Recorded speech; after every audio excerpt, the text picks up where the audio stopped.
Je regarde, moi, et je prends note. J'observe le monde par le bas. Ainsi, je saisis les hommes au moment même de leur séparation de la boue. De même, je saisis les moments d'anéantissement de leur humanité.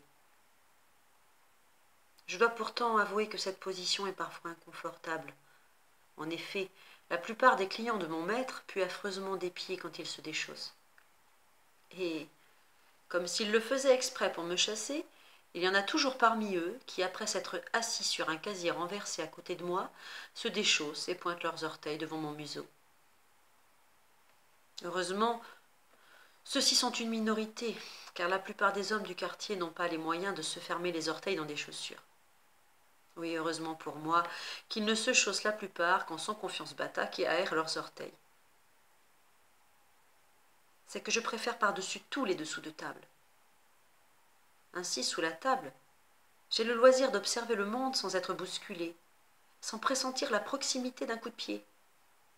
En plus, les dessous de table me permettent toujours de surprendre les hommes dans ces lâchetés qu'ils cachent à d'autres membres de leur race. Ainsi, combien de mains d'hommes respectueux ai-je déjà vu descendre dans l'obscurité d'un dessous de table pour, ni plus ni moins, se gratter les noyaux?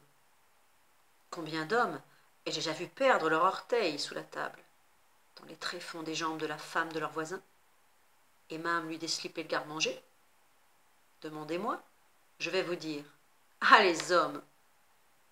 Car dans ces moments de frémissement coupable du témoin indésirable que je deviens alors, je m'efforce de ne pas être remarqué.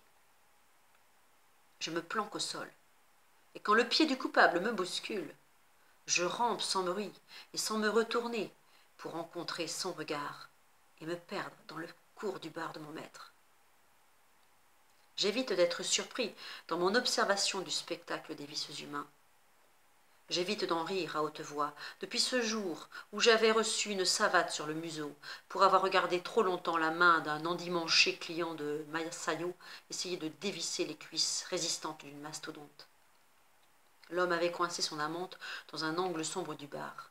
Trop occupé à objectiver les efforts de sa main agile, je n'avais pas remarqué que la femme m'avait surpris.